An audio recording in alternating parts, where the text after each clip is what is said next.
Fantasies can be great, but we shouldn't make the wedding a fantasy, because the wedding is the gateway to married life. It shouldn't be a moment of illusion, it should be a moment of preparation. Secular thinkers have a separation between thinking and doing. They don't have a grasp of the balance sheet. The doers are selling us potted plants and pizzas while the thinkers are a little bit unworldly. Religions both think and do. Many of our ideas of what love is comes from stories. These are extremely powerful shapers of our attitudes towards love, and I think that, in some ways, often we've got the wrong story. We are certainly influenced by role models, and if we are surrounded by images of beautiful rich people, we will start to think that to be beautiful and rich is very important, just as in the Middle Ages, people were surrounded by images of religious piety. Therapy and counseling can do wonderful things for people, but they have emerged so far as what are sometimes called cottage industries, that is, as individuals or small groups offering generally quite expensive services to a few clients. What annoys me about most self-help books is that they have no tragic sense. They have no sense that life is fundamentally incomplete, rather than accidentally incomplete.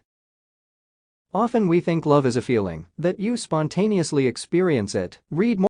I've tried to write about Heathrow before and been escorted off the premises. Read.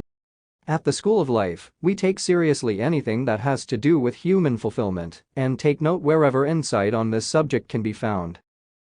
Sometimes I say to people, do you think you're easy to live with? People who are single, and the ones who say, yeah, I'm pretty easy to live with, it's just a question of finding the right person. Massive alarm bell rings in my mind. Social media has lots of benefits, but compared to Christianity, it tends to group people by interests. Religion puts you with people who have nothing in common, except that you're human.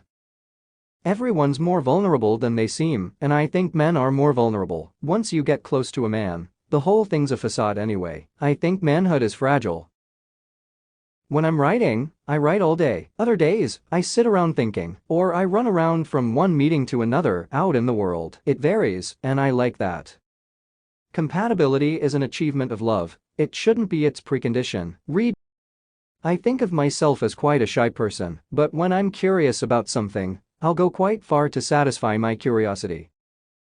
What is fascinating about marriage is why anyone wants to get married.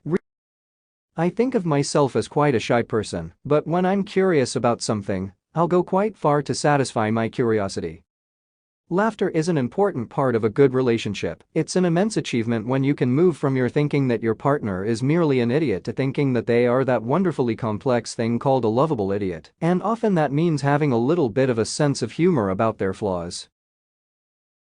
The humanities have been forced to disguise, both from themselves and their students, why their subjects really matter, for the sake of attracting money and prestige in a world obsessed by the achievements of science.